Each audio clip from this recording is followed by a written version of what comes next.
Hello, everyone, and welcome back to the Sideline Shenanigans podcast. Today with Jacob Maggard. Daryl Cantrell. Welcome back, Hop. Glad to be talking some baseball with you. Of course, we did this video last year, made our predictions, didn't have too bad of a go at it, had a pretty good prediction, and then we obviously talked playoffs and talked about some of the teams when they got there and how fun that could be. And last year ended up being a really good playoff for baseball, brought a lot of fans back to the sport. So we wanted to run it back and talk about the divisions yet again. And today, of course, we're going to start off with the first division here, the American League West. We're just going to dive right into this thing. Obviously, again, if you guys enjoy, like, subscribe, comment, helps the channel out a ton. Go check out the other stuff on the channel. Check out Hoppy's channel. I'll have it linked in the description. Probably see this exact same video on his, but of course, he's got a lot of other stuff on there that you guys can check out. But obviously, like I said, diving into this first team here, I think we're going to both be in agreement on this. Who's going to finish dead last in the American League West? I think that's going to be the Los Angeles Angels. I just don't have a lot of hope for this lineup. I think that Zach Neto is a really good shortstop. Love him as a player. Think he's going to have a good season this year. Hits the ball well, but there's a lot of complications with this lineup. I mean, Mike Trout is not the player he once was. He was a good player last year, but he was nowhere near an MVP level candidate when he played. It's sad to see it, but I think he's kind of going back downhill towards the end of his career. And so even though he's a great player and still has the potential to be great, I don't think he's going to have an amazing season. And even if he does, man, this lineup just isn't all that good. A couple other names I wanted to shout out when you're looking down the list. Nolan Shanuel had a pretty good year last year. He's actually a solid player. Young, got a lot of room to develop. One of those pieces that maybe the Angels can build around. And then, of course, Joe Adele. If we ever find that Joe Adele that was supposed to be a top prospect, a number one guy, there's always that untapped potential that he could turn into that, but he's 27 now, and the projections still don't look for him to be all that great. So you never really know. Do like Logan O'Hoppe, of course, have to shout him out because we've got a Hoppy on the podcast with me right now. But Logan O'Hoppe there, going to be a decent catcher, hits the ball really well. So I expect him to be a good player, and then I like Travis d'Arnaud off the bench. I'm a Braves fan. Love Travis d'Arnaud as a Brave. I think he's a great veteran leader for the team. Do a good job of getting O'Hoppe as just making him a better player before he retires. But overall, again, just don't love this lineup. And then what's worse than the lineup is unfortunately the pitching staff. The pitching staff is just nothing to speak about. Jose Soriano is a solid pitcher. Yusei Kikuchi, when they added him over from the Blue Jays, he's also a very good player. You look through this lineup, man. Ryan Johnson, Reed Detmer, guys that I just don't have a lot of faith in. Of course, Johnson Young has the ability to be something, but I don't think it's going to happen this year. So that is probably the biggest thing holding back this team is they don't have a very strong offense. They have some pretty good players, but then you look down at this rotation and it's really weak. They run into a team that has some good pitchers. I think they'll get handled pretty easily. You look in the pen here, you could argue this might be the best part of this team. Kirby Yates had a really good year 2 years ago and was solid last year. He's actually a pretty good pin arm. Drew Pomeranz is a solid pin arm as well. So two guys that can maybe get them out of games towards the end of it. I think Yates likely ends up being the closer, but you really don't know. When you look at the bullpen, honestly, it might be the strongest part of this team. But overall, I think we're going to see them finish dead last in the American League West. Hoppy, I'll throw it over to you. Do you also have them sitting in fifth? You definitely got to put this team down at the fifth place mark, just because they're not in an easy division either. AL Central, you might have a little bit of an argument somewhere, but you got Mike Trout just trying to add to his total WAR number, and he's not a selfish guy. You got to really applaud this guy for sticking it out. He said when he signed back with this team, he said, "I feel like this is home to me. This Yep. is where I've been. I'm going to stay home, and I'm going to do the best I can to perform here." And I do think he can have a bounce back year. He definitely has that work ethic, and he loves the game. But he's not going to be prime Mike Trout, and they weren't winning games when he was prime Mike Trout. But they're not going to win games now. I agree with you on the bullpen. They got some good names down there. Yeah, again, I just don't think they're a strong enough team to really compete. And like you said, this is a pretty tough division. Not an easy one to pick the order of, and they're going to end up being last. Moving on to my number four team here, we're going to have the Houston Astros, which could be a little bit of a hot take. This is a team that has dominated this division for a long time, and they have been a very, very good team in the American League. They have won multiple World Series, although Obviously, they cheated back in 2017. They still were able to do it again without cheating, and so it showed you that the lineup was still really strong. The team was still really strong, but they have had some losses. They have got some players that went out the door, and they weren't able to replace them with the same caliber of talent. Altuve is nowhere near what he used to be. One of the best second basemen in the sport. Now he's really kind of fallen off the hill, kind of like Trout. He is 36 years old, so what do you expect there? Isak Paredes is a very good player, can bring you a good bat and brings a lot of potential. But again, I don't think he's an all-star level player. I think he could be that. He could, but again, I don't expect it. Here's the big name in the lineup, and that is Yordan Alvarez, an absolute beast at the plate. This is one of the best hitters in the sport.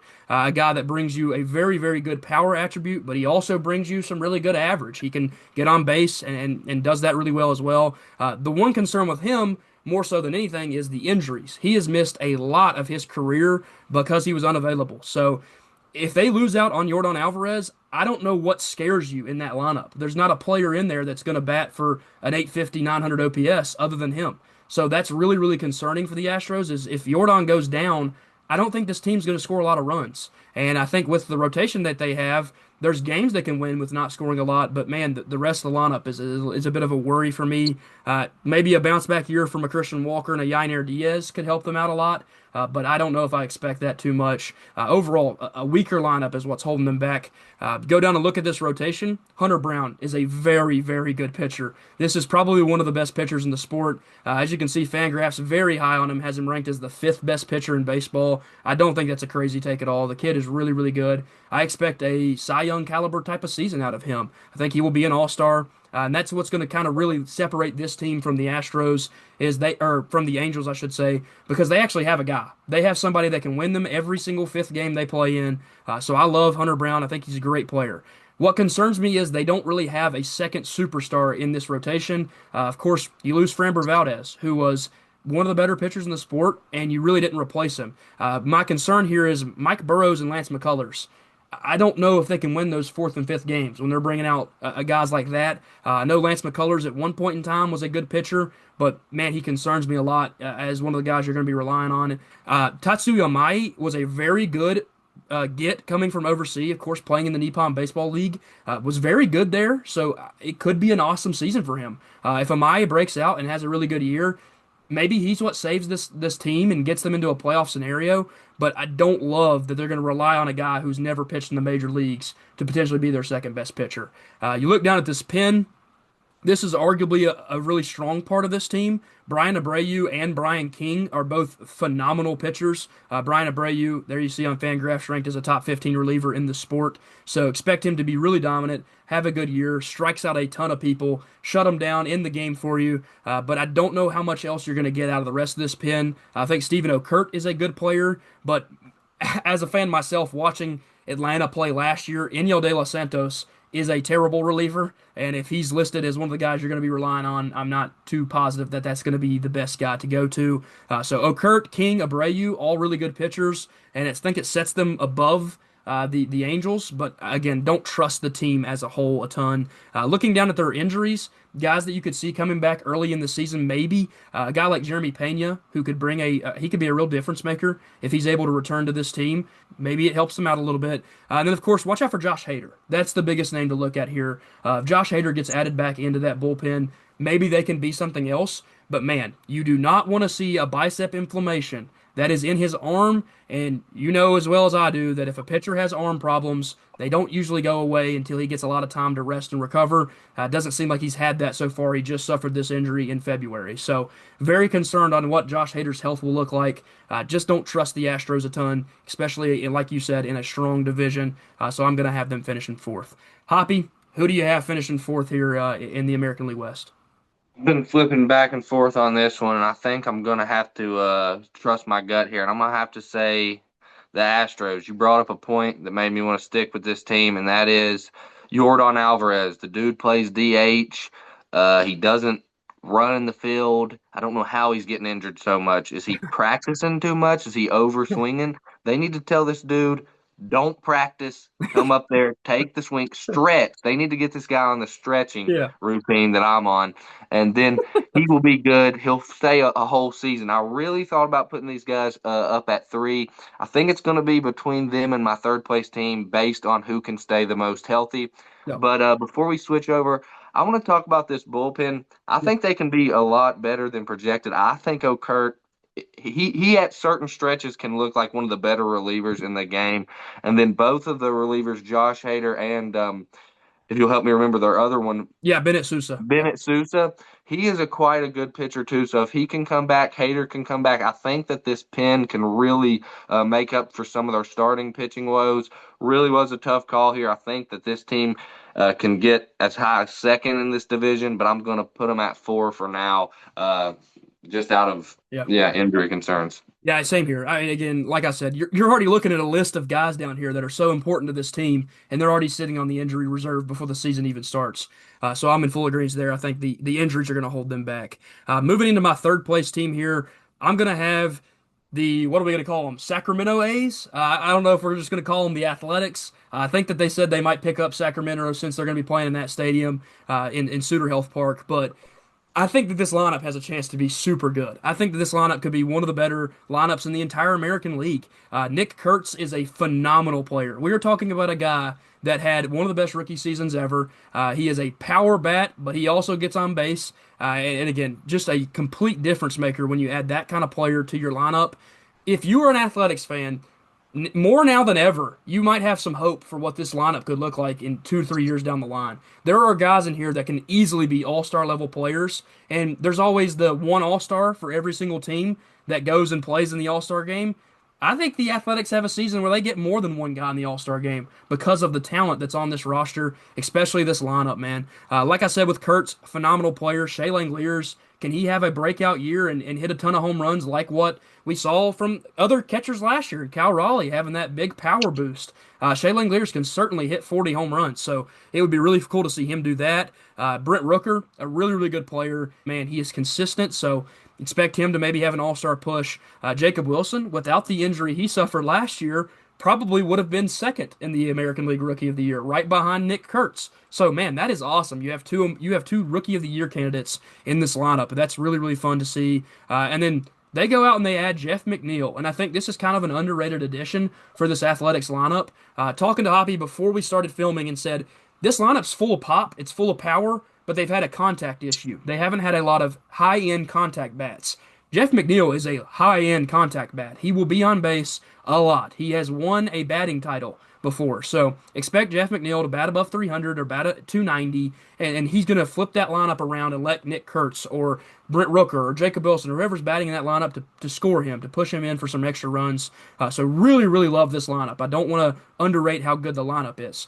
The reason I have them at third is because of this rotation. I have no faith in this rotation at all. I think Jacob Lopez, Aaron Savali, Luis Morales, Jeffrey Springs, four pitchers I have zero reliance in. I don't think that these guys are going to be superstars. I don't think that these guys are even going to win that many games for them. Luis Severino has it. There's something in there. He has untapped potential that when he's pitching his best, he was throwing 99 in the WBC. If Luis Severino is throwing 99 in the regular season, he might have a good year. But the rest of that rotation, man, it's really, really not that good. And I have concerns for how those guys will perform in the regular season. And so overall, I think that's what holds this team back. I also look down at this bullpen, and I just don't see a guy in there that really pops off the sheet to me and says, wow, this guy's really good. He can close a game for them or come in an important situation and shut it down. Scott Barlow, of course, has had times in his career where he was a great pitcher, but didn't have that best year last year. Mark Leiter Jr. also has had times in his career where he's been really good. He's now 35. Is he going to be a great reliever? I don't believe so at that age. So, truth be told, the lineup is incredible. It could be a top 10 lineup in baseball, but the pitching could be bottom five. And so for me, that's just going to hold this team back. I'm going to have them finishing third in the American League West. Not really too many big injuries to talk about either, so they're not going to be adding too much back if anybody were to return. So overall, again, I think that's what holds them back. Hoppy, moving on to your number three team in the American League West, where are you going here?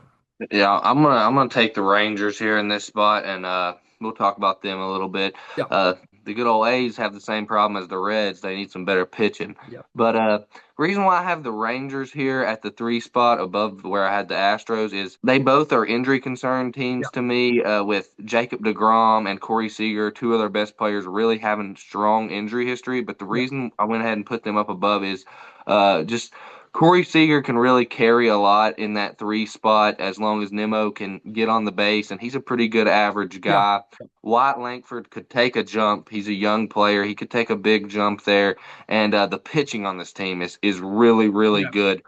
You look at their starters, as long as DeGrom can stay healthy, they got really good pitchers. There's some teams that would take Mackenzie Gore as their ace. Yeah. Yeah. And you look at that, and the bullpen, in my opinion, isn't quite as good as the Astros Yes. Yep. bullpen, but starting pitching is going to win you quite a few games.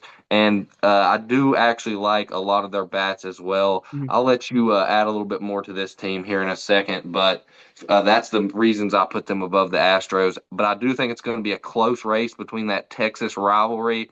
And if it comes down to the end, either team could get that lead at the end of the season. Yep, fully agree with you. I'm going to have this team as two. I think that a lot of things you said is the reason why they could fall off. I think you're 100% right. The injury concerns are there. But for me, I am going to just rely on this rotation. Nathan Eovaldi, Jacob DeGrom, Mackenzie Gore is a very good 1-2-3 punch. It is a team that if they make the playoffs, you do not want to see them in a 5-game series because those guys are going to be going 3 of the 5, and that's all you got to win.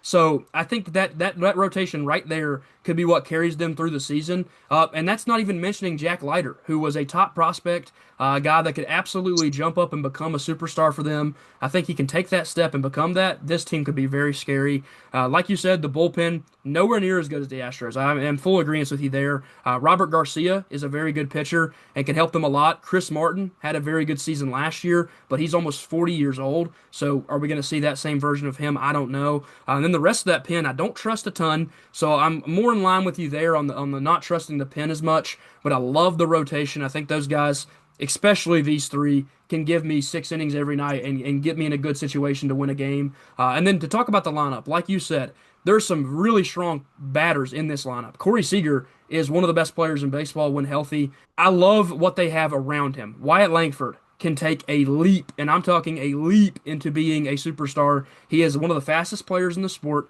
He's a very good defender, and he also has pop in his bat. If you watched him play in college, you know that this guy can hit tons of homers. So I'm expecting Wyatt Langford to have a good year. I think Brandon Nimmo was a very good addition for this team. Again, a guy that gets on base a lot. He's also very quick, makes plays on the bags because of his speed. So expect a lot out of him. And then moving down that lineup, what are you going to get out of Jock Peterson? What are you going to get out of Evan Carter? These are guys that have had awesome points in their career where they've been really, really good. I mean, unbelievable. But then they have times like Jock Peterson last year, I think, had an 0 for 45 stretch or something like that where he just couldn't touch a baseball. So, what version of those guys are you going to get? I think it was a huge addition adding Andrew McCutchen late in the cycle. You can play Jock Peterson versus righties. You can play Andrew McCutchen versus lefties. Those two guys have splits against those sides that they're very good against, and the opposite against the other. So you line that out. You don't have to play Jock Peterson every day. You can let McCutchen play against lefties. You can let Peterson play against righties, and then that gives you another really good spot in the lineup with that DH. So that's why I'm going to have them sitting at number two. I really trust the lineup, and I love, love the starting pitching. It could be some of the best in the entire sport. Obviously, Hoppy, we all know who you've got sitting number two, I assume, but I'll let you tell me who you got number two in the American League Going to West. be the team you had at 3. It's going to be the Athletics. And I'm going to just preach what you said. I love this batting lineup, dude. They're absolutely going to crush the ball. I like the wraparound with a few contact hitters. Jeff Yep. McNeil in his career at certain points.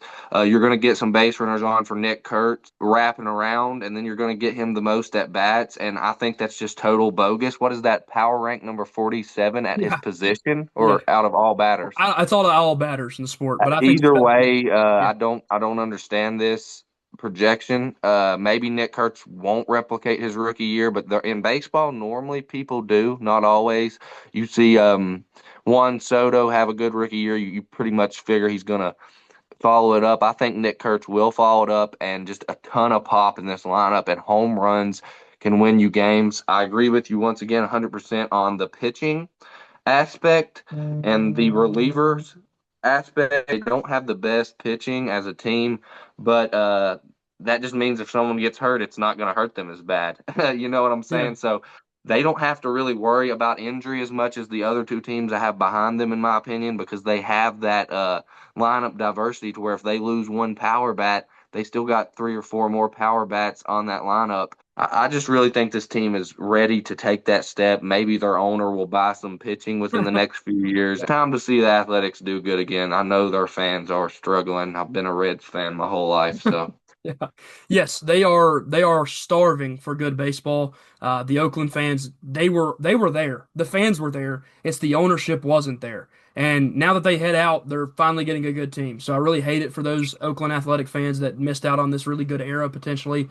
But I think that, like you said, the lineup should be really, really fun. One of the most fun lineups in the entire sport. Moving on to the number one team in this division, not a hard question. I think it could be the best rotation and arguably one of the better lineups as well. Going over and looking at what is a Seattle Mariners team that made a really good run last year, just couldn't get it done against those Blue Jays. But man, do I trust this team? Brendan Donovan, unbelievable addition before the season. You go out and get one of the best bats that was available at the trade deadline last year, and nobody was able to grab. He's going to get on base for you a ton. He's going to have a high batting average. He's going to set up Cal Raleigh, Julio Rodriguez, Josh Naylor, Randy Arozarena. I mean, the names all over this lineup are unbelievable. And then Rob Refsnyder. If you ask a Boston Red Sox fan, they will tell you Rob Refsnyder is good enough to be in the lineup. So they have that coming off the bench as well. Dominic Canzoni did not have the best WBC performance, but again, a bat that is potentially a great piece for this lineup. But overall, I love the lineup. I don't think it's the best in the division. I think that Athletics lineup could be better. This one, it's still going to be right there with it and could top it. Here's the problem for the rest of the division. This pitching staff is unbelievable. This pitching staff has arguably two Cy Young candidates in Logan Gilbert and Brian Wu. Luis Castillo, you as a Reds fan know how good that guy is, and he has consistently been that good for the past 5 years. He produces high strikeout numbers with a good ERA. He's always going to come out and give you a chance to win the game, so you don't have that worry. And then on top of that, they have George Kirby and Emerson Hancock, who are also pretty daggone good pitchers. Emerson Hancock, young in his career, just over a year of service time in the majors, but man, there's a world where he steps up and is an incredible five-man. And then Kirby, with health, can be very, very good. You're seeing these projections for ERA 3.4, 3.4, 3.8, 3.5. If they have four guys with a sub 3.8 ERA, I'm telling you, man, not a lot of runs going to be scored on this baseball team, and that lineup can certainly put up some runs. You go down and look at this pen as well. Another very strong part of this team is they have some incredible relievers. Andres Munoz is arguably the single best closer in the sport. He is one of the best, if not the best. Matt Brash is a very, very good bullpen arm. Eduardo Brazardo had a awesome WBC. Could be a very important piece of this. And then you have Gabe Spire, who unfortunately struggled a little bit in the WBC, but was one of the better lefty relievers last year in baseball. So a ton of potential for what could come out of this bullpen. And then on top of that, the rotation is so good that I don't know how teams are going to score a lot of runs on this team. And I think that lineup, like I said before, is able to get runs in and can maybe even score a lot themselves. You go down and look at some of these injuries as well because there's players here to mention. J.P. Crawford, not going to start the season healthy, but if he comes back, he also adds to that lineup and only makes it better. I know he's been worse late in his career, but definitely can still be a difference maker for this team. And then, of course, Bryce Miller. That is another starting pitcher that, when healthy, makes that rotation even scarier. It is an unbelievable rotation. It is a very good bullpen, and it is a very good lineup. I think they are clearly the best team in the American League West, and that's why I'm going to have them finishing first in this upcoming season. Yeah, I'll just say when you're talking about the best team in the AL West, you're talking about the Mariners. It's just an easy choice. Cal Riley has actually hit more homers than the previous season in every year of his baseball career. I think Yeah, he's doubled it. So if he continues the same trend, he has his whole career. I think he'll hit like 100 home runs this year or yeah, something like that. yeah, We'll have to see if he can keep that trend going. I kind of doubt it, but yeah. I don't think outside so. of him, they got some good bats. Like you said, maybe not quite as good as the Athletics, but then they have better arms than any team in the division. So you put the two together, you're looking at a pretty much. I bet the betting apps ain't paying out much money if you bet this team to win the division. I'll just put it like that. They're probably one of the favorites. Yeah, to win this division, and for a good reason. Great starting pitchers, good lineup, and a pretty good pen as well. Probably the best pen, if not Yeah. the second best pen in the division as Yeah. well. So you add all that together, it's an easy A+ grade for them in the AL West test. Yep, yeah, they absolutely should be the team to come out of there, and I think everybody would have them as their favorite to do so. Rolling on into the American League Central here, we'll start it off with what I think will be the worst team this year. That is going to be the Minnesota Twins. This is a team that had a lot of hope at one point for what could be, but the problem here, more so than anything, is the fact that there's a lot of injury concerns. Byron Buxton does not make it through a full season very often. Royce Lewis literally can't stay healthy. He gets hurt every single year. No matter how good he starts the year, he ends up on the injured list. So very, very unfortunate when you have to look at injuries as being a thing that can hold him back. But it's just the real honest truth about this team. They're already going to be without Pablo Lopez for the entire season, which was their best pitcher. He has had Tommy John surgery. So really, really bad that they lost that much talent before the season even started. And like I said, with the concerns you have throughout the lineup of guys that could get hurt, Josh Bell only getting older, probably a little bit worse than he was the year before. Just happens with age. I think he's still a solid player, and again, a switch hitter that brings value in the two hole. But the rest of this lineup is really concerning. Luke Keyshaw could have a good season. He's a young player that has a lot of upside, so I believe that he could be pretty good for this Twins team. But Matt Wallner, Victor Carantini, guys that I don't know if I rely as much on. And then again, you look down the bottom of this lineup, there is the potential for this to be a pretty bad lineup. Injuries could make them one of the worst lineups in baseball, especially if a guy like Buxton goes down or a guy like Royce Lewis goes down. So just not a lot of faith in the lineup. Going down to the starting pitching, I actually think there's some really good pitchers here. Joe Ryan is one of the best pitchers in the sport. Top 20 guy projected here, 3 WAR projection with over or 370 ERA. Again, a very, very good pitcher that another one of the reasons I think they're going to end up being the worst team in the division is this is probably a guy that gets traded at the deadline. This is a guy that somebody's going to throw a king's ransom out there to try to make a playoff push. And I think Joe Ryan is a very, very good pitcher that can make a team a lot better. So that only adds to what is going to, just push this team over the edge of being the worst. Bailey Ober is a solid pitcher. Simeon Woods Richardson is also a solid pitcher. And I actually like the back end youth of Taj Bradley and Mick Abel. I think those guys can be good pitchers. Mick Abel was very solid for the Phillies. He was a good prospect. When he comes in, again, ranked as a top 14 guy in the organization. So there's potential there for sure with Bradley and Abel, but I just don't overall love the rotation, and I think that the best player there will get traded at some point this year. And then you roll down into this bullpen, and again, I don't think it's horrible. Taylor Rogers is a solid reliever, not as good as his brother, but a solid pitcher late in his career. I think the more the concerns here is a lot of the ages of the guys in the bullpen.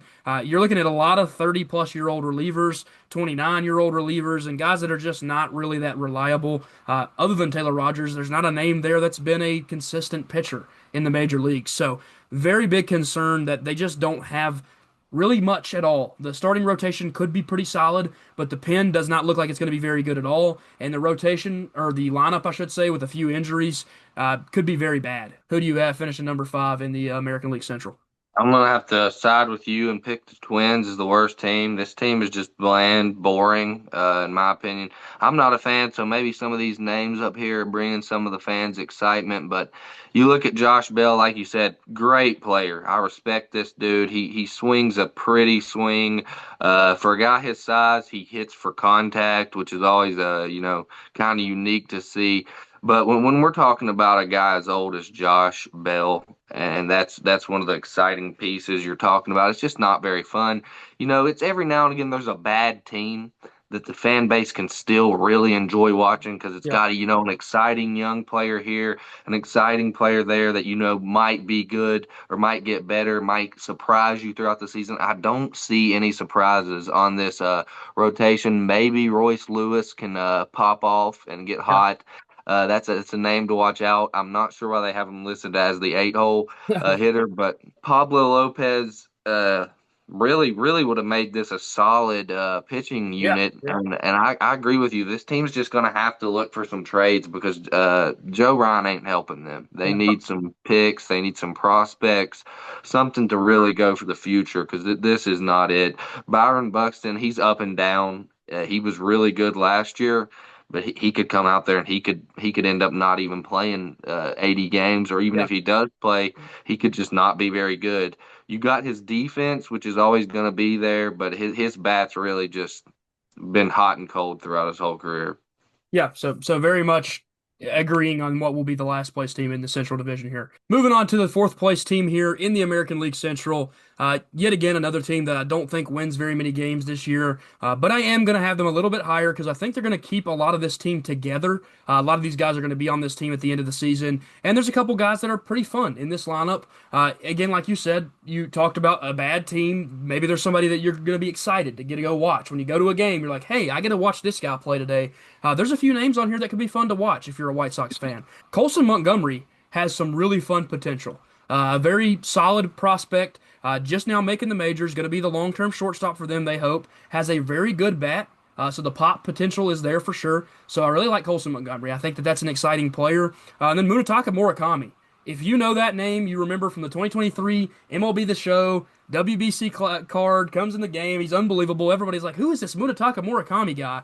And now everybody's paid attention to him in the Nippon Baseball League. And man, he was killing the ball. He is a high power guy that can hit 40 home runs in a season. So really good player. Think there's some excitement there. See what he does in his first year in the majors. Can he adjust to the speed? He's had a little bit of a struggle in his career of hitting high-powered fastballs. So what will he do in the majors where the speed is going to be higher than it was in the Nippon? Obviously, Austin Hayes, a nice addition. You were a Cincinnati Reds fan, like you said earlier. Had a really fun year last year. Was a big pop in that lineup potentially, and maybe he plays here and has a good run at it with Chicago. Benintendi always been a contact guy, and then Luis Angel Acuna was a good addition via trade. Maybe he pops off and does things for them. They're gonna have him playing out in center field. It looks like here, an athlete. Wonder what he can do in that lineup. Going down to the pitching staff, probably not the strongest, one of the weaknesses of the team, and arguably going to be one of the worst pitching rotations in baseball. Shane Smith does have upside. Young guy that who knows what you get out of him. Was a Rule 5 draft pick from Milwaukee, but I just don't love the rest of this lineup. I don't like Eric Fetty at all. He is just not a very good baseball player. Anthony Kay, of course, comes over from the Nippon, but he's already 31 years old. So what are you going to get out of him? Overall, just don't love this team. I don't think that they're going to be very good. I don't trust the starting pitching at all. You look down in this pen, Sir Anthony Dominguez was a very nice addition. It's interesting to see him on a pretty bad Chicago team. Maybe you can expect something out of him. Jordan Hicks, at one point in his career, had some unbelievable potential with a 100-mile-an-hour fastball. Since moving into the bullpen, he struggled a lot. So maybe you get something out of him. And then, of course, Grant Taylor, the young reliever, picked in the second round with Chicago, projected out to be a pretty solid pitcher this year, a 1.6 WAR projection with a 3.4 ERA. So maybe he could be a really solid arm in the pen. But overall, again, I just don't expect too much out of this team. You're going to see here, Drew Thorpe was a guy that a lot of people were going to be excited for. Unfortunately, going to be out with Tommy John surgery. And then you look at two injuries they have to the lineup, and Kyle Till and Brooks Baldwin. Both of those guys can maybe improve this lineup a little bit, especially Kyle Till when he comes back and gets healthy. But overall, I just don't think that this team is very good. Don't expect a lot out of them. And Hoppy, I'm going to throw it over to you. I expect you also have the White Sox here at number 4.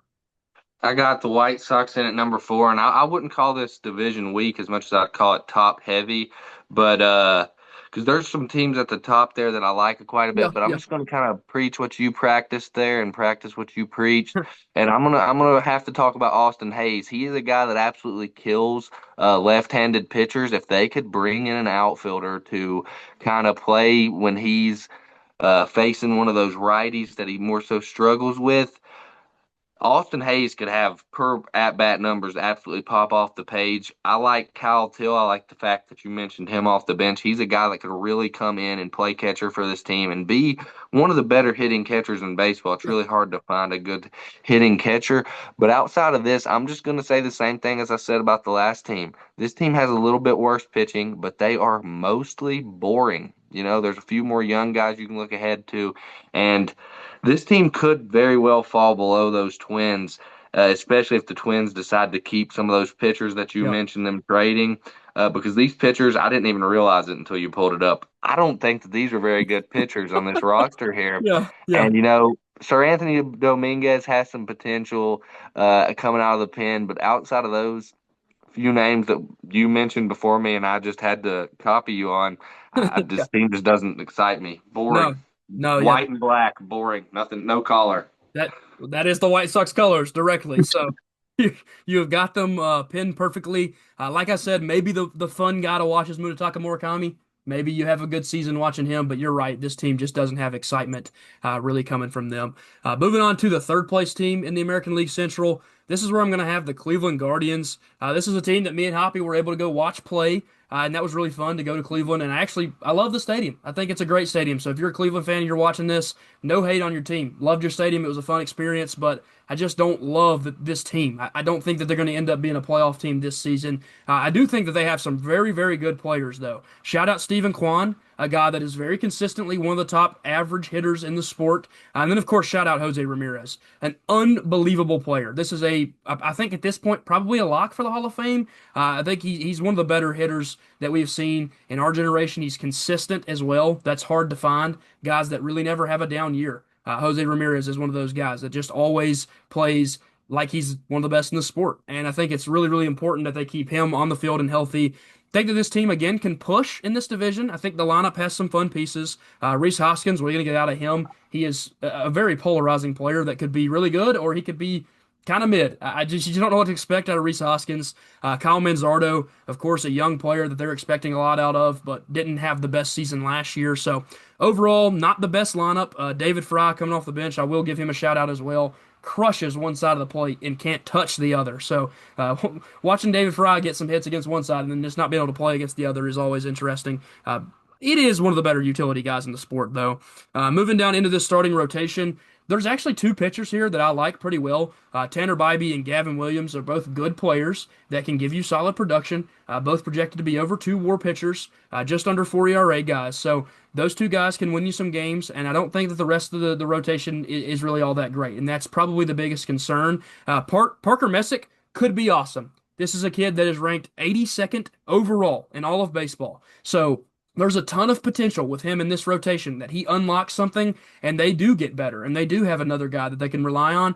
But right now, if I was just picking this team out of a hat, I'm not taking them over to the other two teams I had ahead of them. So I just can't rely on that rotation. It does worry me. I get down into this pen, and man, is there an elite lethal weapon in this pen in Cade Smith. This has been one of the best relievers for the last few years. A guy that is projected to be 30 save guy out of the pen. So really, really good player. Expect him to have a great season, but I don't know if I love the rest of the pen. Sean Armstrong is also a very good pitcher, projected to have a good season, but there's a lot of what ifs in this. Obviously, they go out and they had a Rule 5 draft pick. They had 2 free agents. Colin Holderman had his moments with the Pirates where he had some good outings, but again, I don't know what I can get out of a free agent signing from the Pirates. It's a team that lets everybody go anyway. So is it really a steal to grab them in free agency? A lot of concerns for me coming just specifically to the pitching. I'm not sure what I'm going to get out of certain guys. You go down, you look at these injuries. It'd be nice if they didn't have two guys that were piled up in betting scandals. These two guys were literally throwing games. It is unbelievable that Emmanuel Clase and Luis Ortiz threw away their baseball careers by gambling and not being able to handle themselves on the field. So that is very, very unfortunate because Emmanuel Clase, he had a serious argument to be the best reliever in the sport 2 years ago. And because he wanted to bet and try to make money off the field, he started throwing games and cost himself a career. I hate it for the Guardians fans because they gave him a good contract prior to him doing that, and now they have to watch him not play baseball for him. So it just sucks. It really sucks to lose those guys. Think the team has some potential. Maybe they make a playoff push, but to me, they're just not a playoff team this year. That's why I have them finishing third here in the Central. Hoppy, I'll throw it over to you. Who you got here in the American League Central third? I think we're going to have the same list here for this whole division. I'm going Yep. to have to go to the Guardians here in the third spot. Stephen Kwan, he's a true professional. He's going to come out there. He's one of the better defenders in all baseball. He's a consistent guy. You don't really Yep. have to worry about him. And then you got Jose Ramirez. He's a future first ballot Hall of Yep. Famer. He's one of the better switch hitters. Been the best third baseman in baseball Yep. since Nolan Arenado lost a step easily, and even Yep. before then, it was a debate. I really like their catcher, Bo Naylor. Naylor's just a great baseball name. Uh, Naylor. Then you go down to the pitching. I really like these pitchers. This is the first team in this division I can confidently say I think they will be over 500. They're going to Yep. win more Yeah, they games than can. they lose. Tanner Beebe can win some games. I think he'll have a positive record this year, all the way down to Slade Sassoni. I think they will all win more games than they lose. And I was honestly unaware of the betting scandal as well. That's just pure out sad of these people being paid millions of dollars. It made a little bit more sense for Jonte Porter, who's riding the bench, unsure if he's going to make another contract or not. That's a little bit more understandable from a logical sense, but you just signed a huge contract. You're just purely doing that out of sickness. You are addicted to Yep. gambling. You like taking risks. This is one of the better teams that I think will finish third out of all the teams that'll finish third. They're a really good squad. Yeah, and I will shout out one more guy here for the Guardians. This is a really good young player that we don't know what we're going to get out of him. Chase DeLauder, top 26 prospect on Fangraphs here, number one in the organization. So that's a very exciting guy to get a watch. Like you said, when it comes to just having fun watching the team, this is a fun team. There's fun players. There is a top 26 player in baseball there and a rotation arm that is a top 82 player. So you have two rookies that could be rookie of the year candidates. So those guys should be fun to watch. But like you said, I just don't think the team has enough gas to get over the line and beat these other two teams that are ahead of them. Number two in the division, going to be the Kansas City Royals.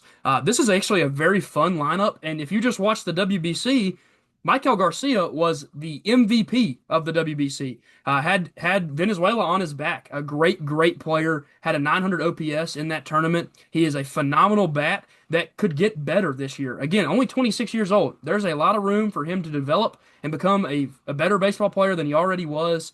Projecting a decent season from him, I think he'll be far better than a 736 OPS projected here on Fangraphs. I think that WBC tournament has really provided some great players in the past. If you go back and look at past winners of the MVP, they have awesome seasons generally right after it. The last winner of an MVP, Shohei Ohtani. What did he do after he won that? He come to the majors and pitched to the tone of a 3 ERA as well as a 900 OPS. That was the year after he won the WBC MVP. Arguably the best year of his career, one of. So if you're getting that out of Michael Garcia, that is phenomenal. I haven't even talked about the best player on this team and arguably a top five player in the sport, and that's Bobby Witt Jr. This is the best shortstop in the sport. He's arguably the best defender in the sport, and he's a difference maker at the plate. If you watch Bobby Witt Jr. as a rookie, he was a terrible defender. And that's not a joke. Go back and look at his stats. He had a bad season his rookie year. He then figured out how to be one of the best defenders in the entire sport. This guy could win a platinum glove at the shortstop position. If you watch the WBC, he made some unreal plays on the field. Saved Paul Skeens actually one time with an unbelievable play. And Skeens faced, he was just like, I've never seen a shortstop like that, man. I've never seen a guy making plays for me like that. So, really good player. I think he's literally an MVP candidate. Great guy. I think this Kansas City Royals team, if they make the playoffs, that's why is Bobby Witt Jr. Vinny Pasquantino, have to absolutely shout out to Pasquatch. He carried Team Italy in a couple games in the tournament. Had a 3-homer game in the tournament. So really good. And that's not even to mention Salvador Perez, one of the greatest power hitting catchers in the history of the sport. I know he's old and he's finishing up his career, but he just come off of winning for his team, for his country, and I think that there's potential, man, that this guy could do something special this year with all that energy that he's coming into the season with, and he's getting close to the end of his career. So I hope he has a great year and finishes strong. And then you look down through here, a couple names that could be very intriguing. Jack Caglione, a bat that could have unreal potential. Now just focusing on that bat, so it's going to get better. Jonathan India, probably going to be a high upside guy when it comes to the average. Don't expect too much pop coming out of that bat, though. Carter Jensen, another catcher option that has a very good bat and, again, a fun prospect. Top 32 in the sport and was number one in the organization last year. And then you go down to this rotation. This is actually the team that my Braves will be facing on opening day, and Cole Reagans is going to get that opening day start. A very good starting pitcher. But honestly, that might be where I stop saying they're great. I think Cole Reagans can be a top 25 pitcher in the sport, but I have concerns after that. Michael Wacha, of course, kind of inconsistent. He's also 35 years old, and so they're projecting a decent season out of him, but you really never know what you're going to get. Seth Lugo is an old pitcher as well, who had a good season last year, but again, his age is very concerning. The older they get, the harder it is for them to continue to be high-level pitchers. Chris Bubich is a very solid pitcher, but he has injury concerns. Hopefully he can get in the lineup or get in the rotation every fourth day, come out and be a solid pitcher for them. But again, I have concerns about the injuries. And then Noah Cameron there, going to be a younger guy that we really don't know what to expect. You go down into this pen. There is some names here. Carlos Estevez has a chance to be a very good reliever. Lucas Erceg is a good reliever. Matt Strom is a very good lefty reliever. So there's three guys there that you can really rely on. You can trust them to go out there and get you outs, close games for you. So I think that there's some very nice pieces in the pen and in the rotation that are good enough to get you over the edge, maybe push you into the playoffs. But the thing that's really good about this Kansas City team is the top end of this lineup, which 1 through 5 could arguably be one of the better lineups in the American League Central. So I think that's what potentially carries this team to a playoff push. Hoppy, moving over to you, I think the number 2 team here is going to be the exact same for you. I'm taking the Kansas City Royals at number 2, just like you did. And I really agree with a lot of stuff you said. You look at Michael Garcia getting hot in a sport Yeah, like baseball before the start of the season.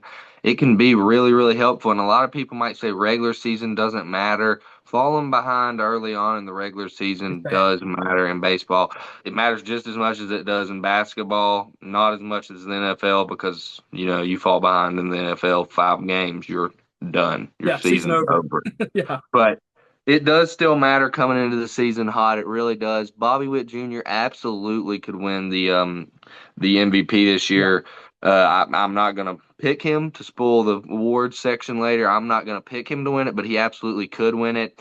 Vinny Pascantino, absolutely great first baseman. You look at those top 3 guys. That's 3 Reds right there. yeah, 25 top players. They got 3 of them projected here. I don't know how they're ranking these overalls, but I know that they got them ranked that way. yeah, This is a lineup team. I really like what you said about Cags. He's got some pop in that bat, and Jonathan India is a player that he's not gonna pop off the paper and make a bunch of all-star teams, but he's the type of guy who is going to have a longer career than players who are better than him. He doesn't slump a lot. Like you said, his really only weakness might be that he just isn't quite as athletic as these other players, not quite as strong as these other players, but he's a guy who goes out there and gives effort every night. Really big Jonathan India fan, and he looks cool. He looks cool while he's doing it. He's got the hair. He's a really good player. I miss him on my Cincinnati Reds, but I'm liking our roster. And then with the pitchers, I'm not too excited on these pitchers. Some good names in the starting pitching rotation. Bubic can have a good season. Waka, decent pitcher. Cole Roggins. So I definitely think this team has a head up on the Guardians, and they could win this division if the eggs fall the right way for them. I'm looking forward to see what this team will do if they make the playoffs because they could really get hot and do something. yeah, absolutely. I agree with you. I think that, again, the biggest question mark there is what do you get out of some of those guys? You don't really expect too much from some of the guys that just haven't given it to you in the past. Moving on to number 1 here, I think it's pretty easy. It's mainly because this rotation is disgusting, but we will talk about that in just a second. Looking at this lineup, Kevin McGonigal is going to be awesome. I'm calling it now. Think he's going to be in the top 3 of the Rookie of the Year. Think he's absolutely going to be one of the best players to come up and just dominate the sport immediately. And he's only 21 years old. This kid is going to be an everyday starter at 21 years old. I expect a lot out of him. Maybe you'll see him later when we do talk about awards. Gleyber Torres, ton of pop in that bat, has the potential to be a very, very good hitter. Don't love him as much in the field, but again, he's at second base. It's not as big a concern at second as it is in any other positions. Kerry Bonds right here, Kerry Carpenter. Shout out to my Virginia Tech Hokie. Kerry Carpenter had an awesome postseason run. They were quite literally calling him Kerry Bonds. I'm not even kidding about that nickname. He was just a beast in the playoffs. So expect him to have a good season this year, especially after that strong finish. Riley Green, this should be the star of the team. A guy that is a consistent outfielder, an 800 OPS guy that is going to be a really exciting player to watch. And again, still has a ton of time left in his career, only 25 years old. Torque finally figured it out, got that bat going. Again, I think he's a great guy in the lineup that can add to this team. And then you look down through here with the rest of the lineup, a lot of high potential guys. Colt Keith, we've seen his bat be really hot at times. Dylan Dingler, I know a catcher you really like, has a lot of potential. And again, a very solid lineup. And you don't even have a guy like Javi Baez in the lineup after the finish of the year last year was so weak. But again, if you get first half Javi Baez again, he was an all-star. So that's a guy you could bring off your bench that can only make this team a little bit better. But man, oh man, do we have to talk about a rotation being potentially one of the best in the sport. Framber Valdez, Jack Flaherty, Casey Mize, 3 guys that I have to bring up first before I talk about potentially the best pitcher in the sport, or maybe not even arguably the best pitcher in the sport. These guys are unbelievable arms to have behind him. Framber Valdez again, they're ranking him as a top 15 guy in the sport. I think he can be that good or maybe even better. Jack Flaherty had an awesome season for the Tigers last year. Very much was the second guy, and they needed him out of the rotation, and he ended up being that for them. And then not to throw Justin Verlander under the bus here, but he's old. He's not really what he once was. He's 43. But if Justin Verlander has a bounce back season, that's a phenomenal fifth arm in your starting rotation. Casey Mize, to me, still has a ton of upside and can be a good starter. But what I have to talk about most is the guy, Tarek Skubal, in a contract year. He is looking to make bags at the end of this season. Could potentially be one of the highest paid pitchers in the entire sport. I expect that this guy can repeat as a three-time Cy Young winner in a row. That is how good this guy is. The only concern at all is there was a few injury things, question marks that came up during the season last year. He was able to get enough out of him to win a Cy Young award. But when this guy is healthy, he is unbelievable. He is the best lefty in the sport, and behind him is Framber Valdez, one of the best lefties in the sport. So if you're looking at a team that can dominate left-handed lineups, power lineups that have a ton of lefties, Tarek Skubal and Framber Valdez can absolutely do that. And man, I would hate to see this team in a 5-game series or even a 7-game series later on in the playoffs because of that rotation. And on top of all that, you move down to a bullpen that has Kenley Jansen and Will Vest, two absolute studs coming out of the pen. Two guys that I can definitely rely on. I think they can get you big moments in games, close them out for you. So love both of those guys. And then Finnegan is also a very good pitcher. So overall, a lot of trust in this team, a lot of trust in the pitching staff, and I think that's what pushes them over the edge. That's what makes them the number one team in the division and a very scary team to run into in the playoffs. Hop, only one team left. You've also got the Tigers one. Why do you think they're there? But there was a point last year where I was really hoping the Tigers would face the Dodgers because I thought this team had the best chance to beat them in the World Series. Like you said, the pitching staff is insane. If you'll scroll on down to the injuries, I'd like to talk about this dude Jackson Jobe. He was a really good pitcher last year. You reckon they'll throw him in the pen if he comes back, or just let him be a sixth starter? Or It's an interesting topic because, again, the Tommy John surgery took place in June, so that's a big question mark. Usually that surgery takes a little bit over a year to return from. But again, down the stretch, if he were to able to come back and be healthy, I think absolutely he's an arm that could be added on. It would be right around over a year. So June 16th is apparently when he had that surgery. So by August this year, maybe they do find a way to get him back in there and pitching. It is definitely a question mark. But again, if they can add a guy like that, yeah, this team only gets better. I think that this team has a problem too with the pitchers overshadowing the batters because the batters on this team, they're not bad either. And when you talk about bats, they can be hot and cold. But if this Kevin McGonigal guy is as good as you project him to be, this team is a scary, scary team. This team's main goal right now should be keeping their pitching staff under contract. You look at the pen, not as exciting as the starters, but pretty good. And if they can get some of these arms back off of the IR, this team is going to be a hard team to put runs up against. And when you're not putting up runs, you're not winning very many games. You can win one every now and again, putting up one or two runs, but it's not going to be a good strategy to win. And that's why I have this Tigers team as a definite winner of this division and a sleeper team for the World Series at the end of the season this year. Moving on to the American League East here, of course, an easy one. We'll start it off pretty quick here. This is not a very good team when it comes to just the division. They aren't a bad team overall, though. They do have some talent. Yandy Diaz, Jonathan Aranda, and Junior Caminero are all very, very good players. Those are guys that can all be 800 OPS guys. This is a very strong top end of the lineup. Problem is, after that, what are you going to get out of those guys? Jake Fraley batting in your four hole is a question mark. Cedric Mullins is not an incredible player anymore. He once was a very good player, but what we saw last year after the trade to the Mets was a lot of struggling and a lot of not being very good. Chandler Simpson, of course, the unbelievable speed, maybe the fastest guy in the sport, but he just can't make contact with the baseball. So a lot of question marks with the lineup. I love the top three guys, but after that, it's just not very good. You go down to this rotation. Of course, they signed Nick Martinez, a solid back end of the rotation guy, but again, not a phenomenal starter, nothing you're going to be super happy about. They add Steven Matz, another back end of the rotation guy, both again 35 plus years old. And then you look at the top of the rotation. Drew Rasmussen is a solid player, and Shane McClanahan, man, if he could ever return to what he once was, is a very, very good pitcher. The problem with him is he's been hurt, and he's been hurt for a very long time. So we don't really know what to expect out of him. I think the rotation could be solid, but I don't love it. It's definitely nowhere near the best rotation in this division. And then you go down to this pen, and there's some very nice names in this pen. Letting Griffin Jacks out the door was the Twins' worst mistake. A very, very good reliever, one of the best in the sport. I think he can have a great season for the Tampa Bay Rays. He's going to need it because they're going to be facing a lot of very good lineups in this division.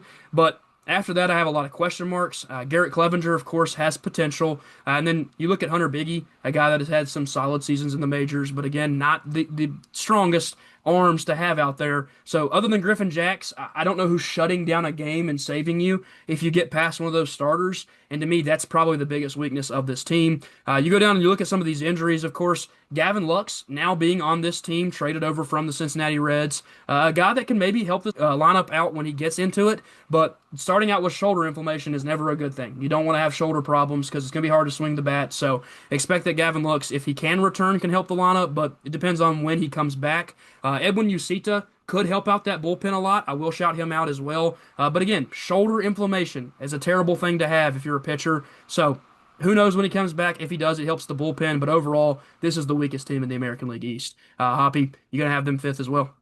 This is probably one of the more obvious fifth spots. Yeah, The AL East is just absolutely uh, a horrible division to be in. Even if you're a good team, no one knows who will win this division.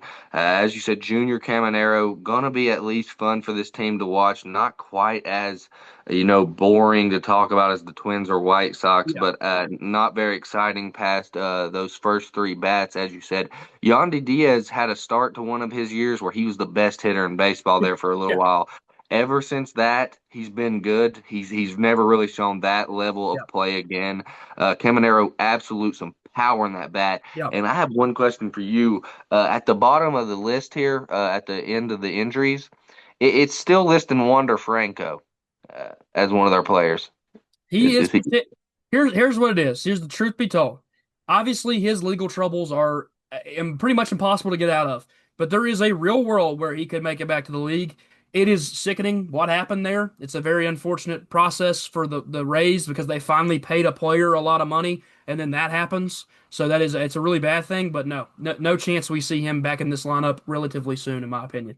And that seems like the downfall of this team. Ever since that moment Yep. happened, their whole entire plan got struck. Yep. They almost did a 180 and stopped trying as hard to get new players because they lost their big guy. I hope that they're not having to pay him through all this. Yeah. But yeah, this is a definite five spot in Yeah. such a tough division.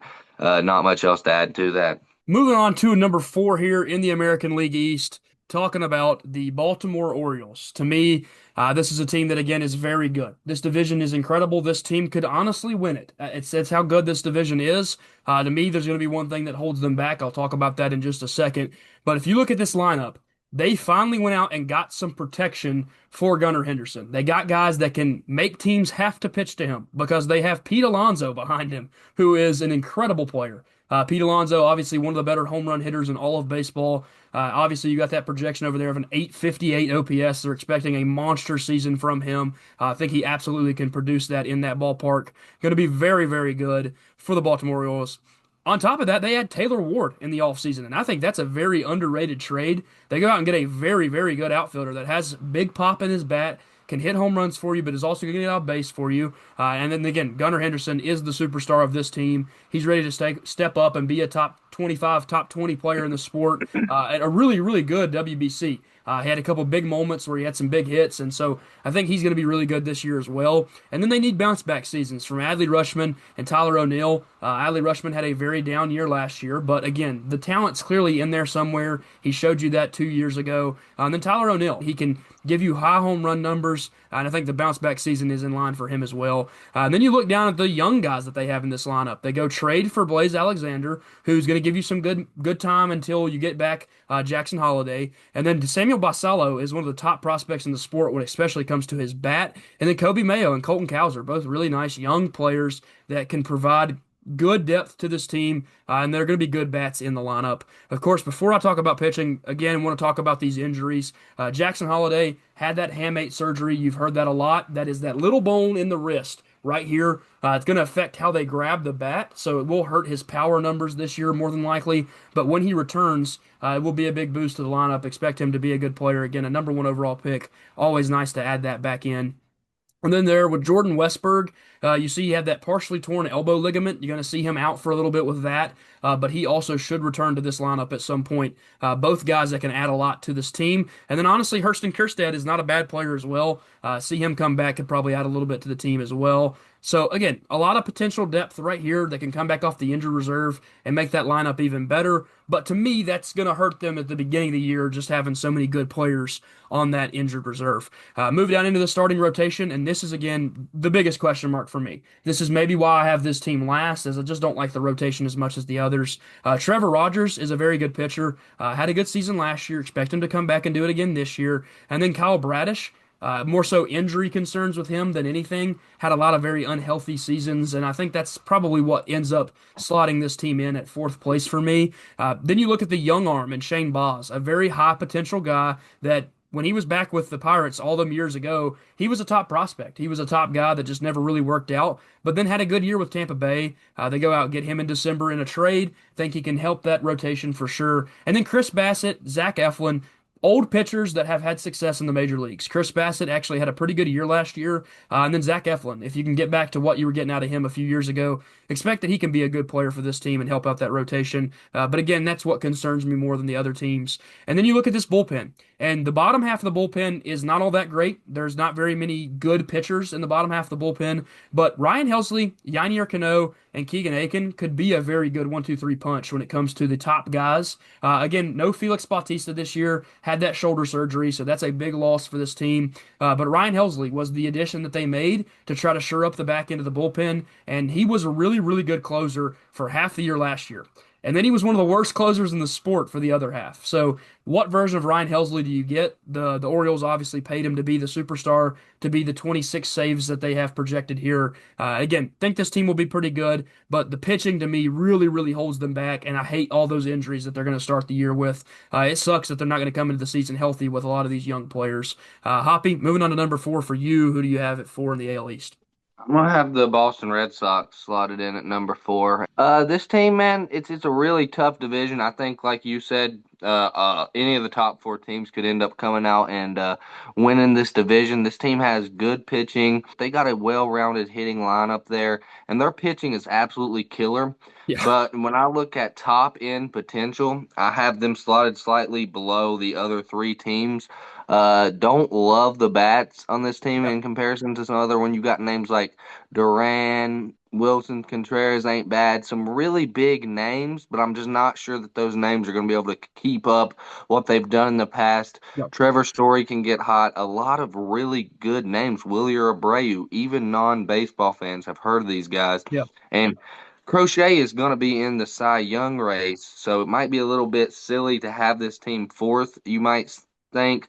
But I think this team's going to be very good. Another team that'll probably be over 500 Yep. despite. I just think this AL East is a little bit too competitive for them, and I like the upside of the other three teams I have ahead of them even more. I'm hoping that in their pen, Chapman can come back and be the best Yep. reliever in baseball That'd be another awesome. year.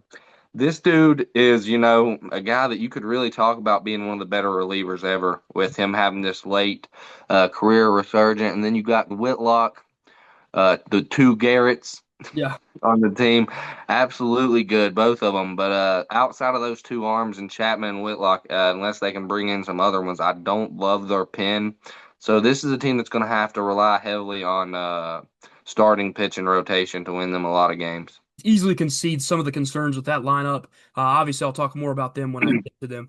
Moving on to my number three here, I'm going to have the New York Yankees at three. And this, like you said, with Boston being your four, this could be a little low for some people. To me, a lot of the question marks don't necessarily come from the top end of that lineup. There's some very, very good players at the top end of this lineup. Aaron Judge is the best player in baseball. I think he's going to be an MVP candidate, if not the winner, yet again this year. He's going to have an incredible season. But to me, the more the question marks come from the bottom half of the lineup. Jose Caballero, not very good once he got to the Yankees last year. Ryan McMahon, same case. Austin Wells is a question mark at center, or at catcher, I should say. And then you look at the top of the lineup, like I said before, some good names. Ben Rice, man, could he be awesome? There's a lot of potential with Ben Rice. Cody Bellinger, of course, same thing. Like that they were able to add him back. I think it adds a good player to the lineup. Trent Grisham, I don't necessarily think is going to repeat the season he had last year with the bat, so there's some question marks there for sure. And Giancarlo Stanton, if he plays baseball, Giancarlo Stanton's a good player. His injury concerns are probably the worst on the team, though. He misses time every single season, and sometimes it's half the year. I also think there is a slight underlying theme of the Aaron Judge injury worries, and I know he's not had them in the last year or so, but there was concerns early in his career with a lot of injuries, and so I just worry that if he goes down, who's your superstar in this lineup? You don't have one. And if you really, really need someone to be that good for you, it concerns me. I think Judge is that guy, absolutely. But there's just some question marks. And like you said before, this division is insanely tough to pick. So they're all going to be really close. They're all going to be potential playoff teams. And I think that just to me, that's going to be a question mark that holds them back a little bit. Also, you're looking at this rotation. They don't even have a fifth guy on Fangraphs right now because of the injury and the question marks. Luis Hill could be that guy. You see him down here towards the bottom of what they have in the pen as the long reliever. I think he slots up into the starting pitching role because, again, Garrett Cole is not healthy to start the season. Should come around at some point. Who knows what you get? Tommy John surgeries, unfortunately, when you come back from those, usually you're not near the player you were, especially that first year back. Interesting to see what this starting rotation will do. No worries about Max Fried. Think he's a really good lefty, maybe the best in the sport behind Tarek Skubal and Garrett Crochet. And then you look down at the rest of the rotation. Cam Schlittler was very good last year in the playoffs, had a good run, and is a good player, but again, still very young. And then Will Warren, I don't love him as much in the rotation. And then Ryan Weathers, I think there's actually potential for him to be the second best guy early on in the season. I'm pretty high on Ryan Weathers. To me, the question marks more so lie on the fact that the injuries are very, very concerning. They have very little starting pitching depth on this team right now. So they're going to really rely on this bullpen. And if you look past David Bednar, there's a lot of questions in the bullpen. Camilo Doval, when he arrived to the Yankees, was known as a pretty good reliever. He was terrible with the Yankees. He was one of the worst relievers in the entire sport. Again, a guy that is 36 years old, acquired via trade from Cincinnati back in December of 2024. They are projecting him to do better this year. We'll see what we get out of him. And then after that, the question marks are really what else are you getting from the rest of this team? You obviously see the injury there to Anthony Volpe. When they add Volpe back to the lineup, they definitely could get better. But a shoulder surgery just a couple months ago, just a little over 4 months ago, doesn't seem like he's going to make the opening day roster and be healthy. So question marks there for sure. Here's what can make this team better. Here's what can make this team maybe even win the division. That is if Garrett Cole and Carlos Rodon return and they are incredible. If they don't, who knows? One of them, of course, coming off Tommy John, expect him to miss probably the first couple months, and then one coming off of a bone spur removal. And I know that doesn't sound good. The bone spur, of course, coming off of his arm right at the end of the season, and that question mark, we don't really know. They haven't given us a great update on what he's going to do. If he comes back and he's healthy and he's great again, this team could certainly be better. But the injury question marks to the rotation, to me, are the biggest question mark overall. And that's why I'm going to have them finishing third. Again, not bad to finish third in this division. It is an incredible division. Hop, who you have finishing third here in the American League East? I'm gonna go ahead and have the Blue Jays finishing third. I think they're a playoff team. They should win a whole lot of games and have a great record. I think they'll snag up one of the wild card spots. And if you look at this lineup, I really have no complaints or no reasons to put this team in the third spot. Vladimir Guerrero's a great batter. George Springer's coming off of a good year. Varsho's a pretty good power bat. He's not very good at getting on base. And then you look all the way down the list, all the way down to Ernie Clement. You got some guys that can go out there, really get hot Yep. and hit the ball. And then on down to their pitching staff. This is where it's a little bit top heavy for me. The first two are Yep. names that people will know, people have heard of. But then after that, we really don't know what we're going to get out of it. We got an old man in the fifth spot. He can't even get his eyes to be the same color. So we don't know if he can put a ball in the catcher's mitt Yep. or not. And the relief arms I like a lot better Yeah. than the starting pitching. Yeah. And like I said, this is a playoff team for me. I'm not going to save that for later, but because this is a really good team, they almost won the World Yeah. Series Yeah. last year. So this team definitely has the potential to come out there and win this entire division. I just like the other two teams a slight bit more for a reason or two that I'll get into later. Yeah, and you talk about it. This team is really good. I obviously think that they can finish towards the top of the division or the middle. Like you said, this division is just loaded, man. It's such a good division. It's probably the best in baseball, or maybe not even probably. It definitely seems to be the best. I will roll back around to them in a second, so that guys gives you guys a hint to where I have them. I'm going to be going to my number two team in the Boston Red Sox. I'm a lot higher on them than you are. Like you said, you have them more towards the bottom because the question marks with the lineup. I think Roman Anthony is going to be a superstar, and I think that is what makes this lineup better. That is what makes this lineup potentially one of the better in the division. If Roman Anthony looks like he did in the WBC, a 21-year-old kid coming into that tournament and being one of the single most clutch players on the team, he outbatted Aaron Judge in that tournament. In the big moments, you wanted Roman Anthony at the plate, not Aaron Judge. Does that say something about how good this kid could be in the future? I think absolutely it does. Now, again, you could argue he was playing with no pressure on him. Nobody thought he was going to be the star, and he ended up being that good. So, lot of expectations for Roman Anthony. Think he's going to be a superstar, and I think that's a big reason why I'm putting this team higher than maybe you did or others would have them. Trevor Story, again, like you said, towards the end of his career, maybe the question marks more so on where they're going to have him batting in the lineup. I don't know if they'll have him at number two, but I think he's still a good player.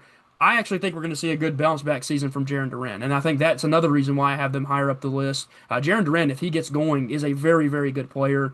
He can bring you a very deadly speed power back combo, and if he does that, again, I think this team will be up towards the top of the division. I love the addition of Wilson Contreras. It adds a veteran in the locker room and a veteran in the dugout that can go out there and still hit for you. Still has a very good bat, and again, top to bottom, this lineup is very strong. There's not very many bad hitters in the lineup. Like you said, Wilyer Abreu, another WB superstar. This guy was balling out in the WBC, had a couple huge homers, one of which was a game winner, and the dude is just incredible. He's also improved his bat more than we ever thought he would. He was always a pretty good outfielder, turns into a superstar bat as well. That gives me some excitement. Love Ceddanne Rafaela as one of the best defensive center fielders in the entire sport. I think that helps out that defense. And then, man, what do you know? They have the former fourth pick in the first round of 2021 draft and Marcelo Mayer stepping in at shortstop or second base as of now. Again, we don't know exactly what he'll do when he comes into the lineup, but Mayer had all the potential in the world to be a stud. Will he be that? I don't know, but I'm calling it that he will because if I'm going to have him finishing this high, I need a guy like him to be a better player. I think he can absolutely do that moving into what is just going to be barely over half a year of service time for him. Coming down to the bench, another name that I really love that's not in that starting lineup and what can make them even better, Masataka Yoshida. Now, I know he had a down year last year and he didn't get what you wanted out of him. But if you're getting these numbers out of him off the bench, a 760 OPS with the potential of a 108 WRC plus and a guy that doesn't strike out a lot, I think Masataka Yoshida could be an underrated guy in this lineup that could make this team even better later on in the year. And then obviously what's making me pick this team to finish so high is the pitching is elite. There is no better team in this division with the pitching.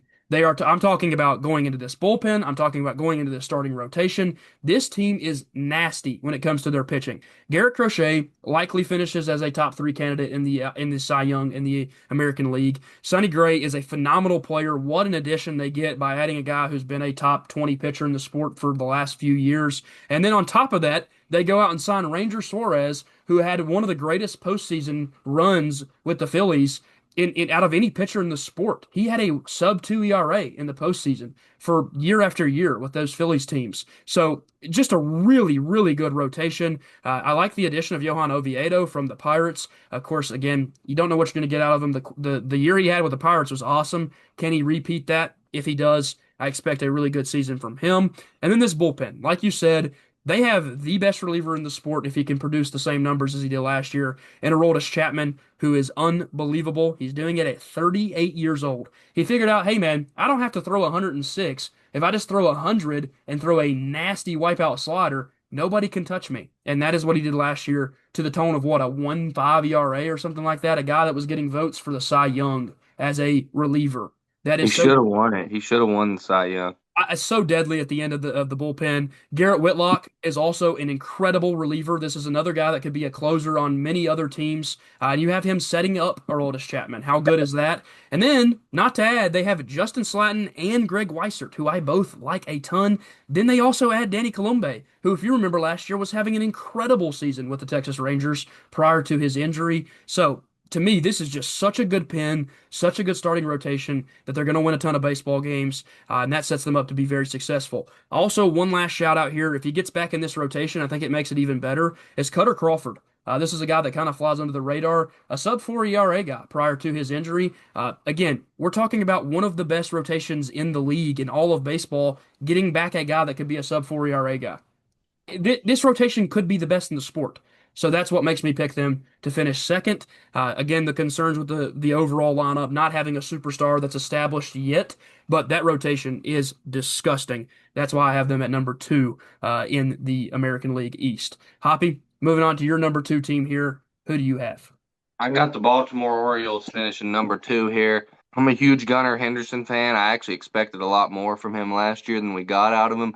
But if you talk about shortstops with power swings, this guy has, in his rookie year, hit one of the top five most home runs of any rookie shortstop ever. So that's definitely an impressive number. And you're looking at a team that was pretty good 2 years ago and kind of had a down year last year, but they're adding Pete Alonso.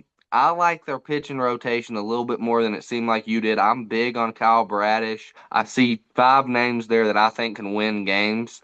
And I think that this team can put up runs to help them get those wins when they maybe have an off night. And just if Adley can bounce back, that's the real question mark here. And my answer to that is no. I don't think Adley is going to be what we thought he was. I think he's going to be a good defensive catcher.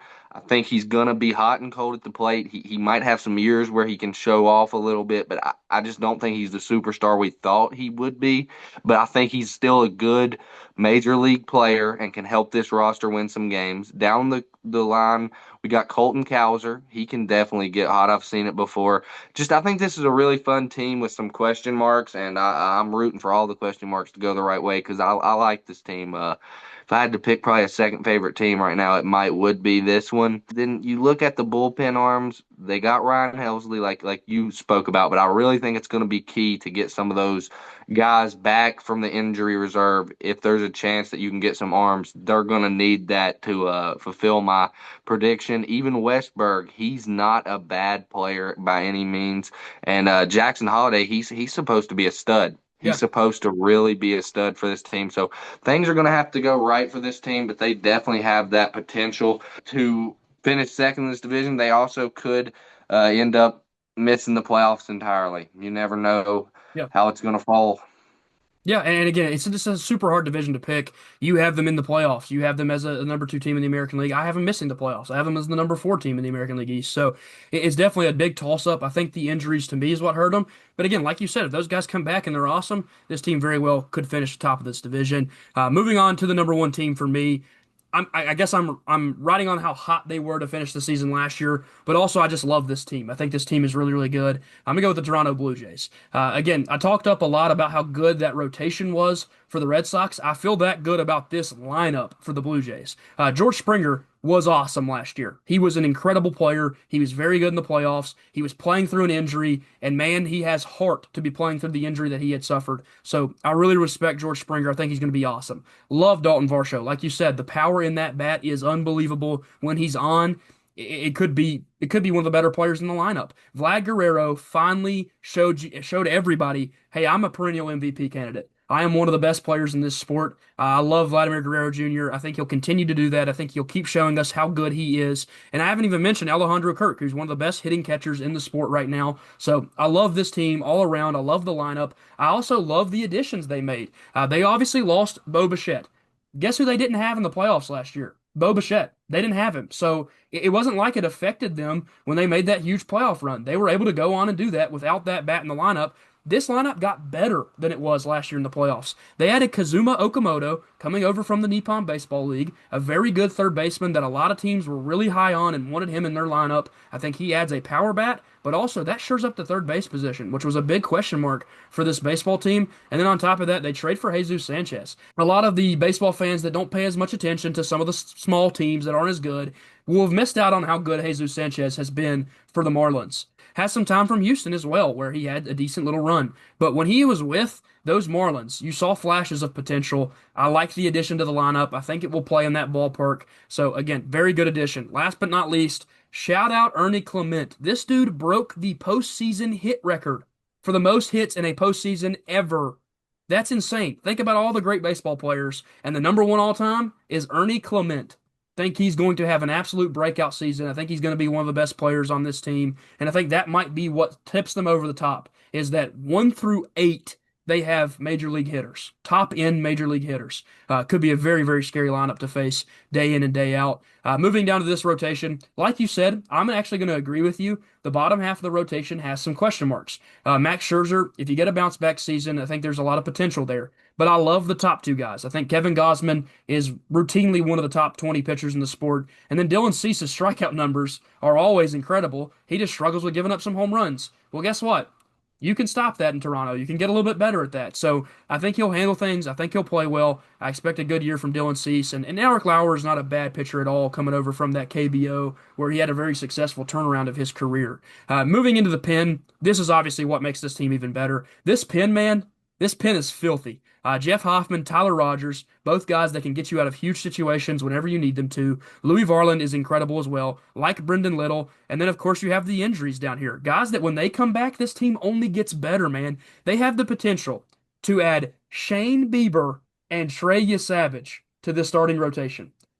Then that rotation gets nasty. Then that rotation becomes one of the best in the division. You need them to come back. I guess I'm hoping on return from those injuries, and I think that they're going to be better. I think they're going to come back. I think they're going to help that rotation. They're going to make this team one of the best teams in all of baseball next season. Very, very high on Trey Savage's potential. If you watch that guy throw in the playoffs, man, he was lights out. He had an 8 inning shutout in one of those games in the playoffs. Trey Savage is going to make this lineup that much better. One of the top prospects in all of baseball. When they get him back, this team just gets better. That's why I have them sitting atop the American League East. Give me the Blue Jays to make another deep run in the postseason as well. Hoppy, moving on to your number one team here. All that's left is the Judge. Why do you have the Yankees at number one? Well, the Yankees are just a team. They're paying the most money out of anyone in this division, and it can never hurt to just keep throwing money, money, money. I really think Aaron Judge is just the backbone of the Yes. Yes. entire sport of baseball right now. He is the best player in Major League Baseball. A lot of people will tell you it's Shohei Ohtani, but I'm not judging Aaron Judge based on his pitching, just like I don't judge Tiger Woods based on how well he can throw a bowling ball down an alley. Shohei is definitely got the versatility, but when we're talking about getting your job done, no one does it like Aaron Judge, and he just won an MVP when we seen the best catcher season Yeah. of all time, Yeah. and he won the MVP over that. I just expect him to really carry. And I want to say something, and I agree with you with this. I'm banking big on Garrett Cole coming back and performing the same way he did when he left. And if that can happen, I think this team can definitely win this division. That's why I picked them here. If Garrett Cole can't come back, it's going to be a little bit harder, but I think they're a playoff team no matter what. And out of all the teams in this division, that was the one team I thought to myself, this team is making the playoffs no matter what happens. So I put them above the other teams that are maybe a little bit injury dependent and things like that. Because even if Garrett Cole doesn't come back, I think this team will still make the playoffs. But if he comes back and does as I expect them to, I will definitely have them going far. And then just to add a few more things, I really do like David Bednar. Did Yeah. they pick him Yeah. up this year? David Bednar was added right at the trade deadline last year, and of course had a Yeah. really good postseason. Was also very, very dominant at the WBC. He was incredible in that tournament.